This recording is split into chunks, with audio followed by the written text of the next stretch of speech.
Back. Chair now recognizes the gentleman from Virginia, Mr. Vindman. Thank you, Mr. Chair.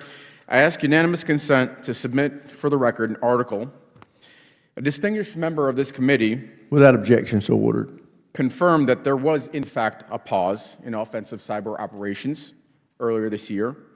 The SecDef just denied this. This committee deserves to know whether the Secretary just lied. Mr. Secretary, many believed you were underqualified for this role. You've been Secretary for 4.5 months now. For the sake of the American people and our service members, I hope you've done your homework since. Let's talk Indo-PACOM. What year has the Navy publicly set as the benchmark for being ready to fight a war with China? Well, it needs to be right now.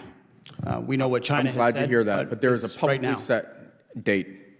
Well, we know it wouldn't be prudent for me in this environment to reveal when we think we're ready. That's what China has said, and we understand what they're saying. I and asked we want for to a be year, capable and ready for it. Not a filibuster. 2027 is the year. According to unclassified DoD assessments, how many warships does China have in its Navy today? Many and growing. 370. It's the largest Navy in the world. How many does the U.S. Navy have today? Thanks to this budget, it's increasing It's a number. I'm looking for a substantially, number. but it's just south of 300. 296, pretty close. How many ships is China expected to field by 2030? I believe that's a classified number, but it's going to go up at a rapid rate. CMPR report that was released. There's an unclassified number. It's going up at a rapid rate. Let me help you out. 435. Let's see if we do better in EUCOM. What corridor in eastern Poland is vulnerable and a priority for U.S. reinforcements? It connects Belarus to a Russian region. I'm sure you can tell me. I can tell you. It's the Suwalki Gap. Which heavily militarized Russian territory connected the Suwalki Gap? It contains nuclear-capable missiles. It threatens all of NATO. It's right there in the middle of Eastern Europe. I see we're playing a quiz game here. It's ultimately, Kaliningrad thankfully, Oblast. we're getting our NATO allies to step up in their spending to make sure that they can hold the line. Mr. Secretary, I asked you a specific question. Thank you. It's Kaliningrad Oblast. So what percentage of Ukrainian frontline casualties, let's talk drones, are now caused by FPV drones? A very large percentage, and we're studying that conflict closely to understand I hope so. that fact. It's over 70%. And which U.S. service has written doctrine or standardized procurement for integration of FPV drones? That's the Army. I wish that were the case, but actually the answer is none of them. So we're not prepared yet, and we need to get there fast. Let me turn to a different topic.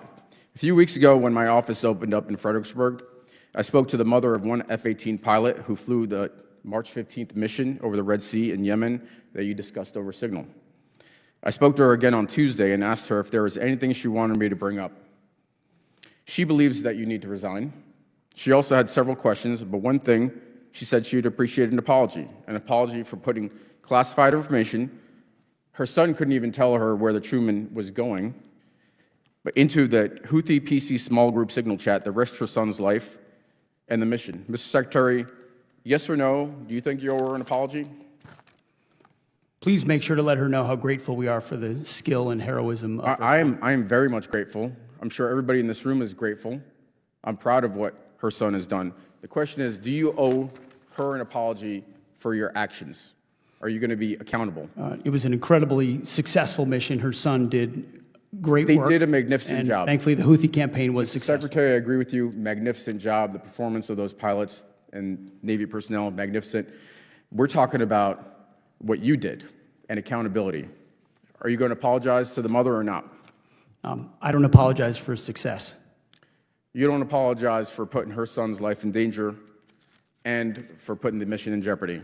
Well, that's really disappointing and not befitting the type of leadership that our troops and families deserve.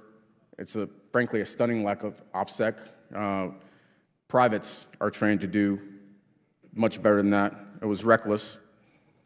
And it sounds like that accountability doesn't extend as far as the Secretary of Defense. So I think you should resign. The mother says she wants you gone. And with that, I yield back.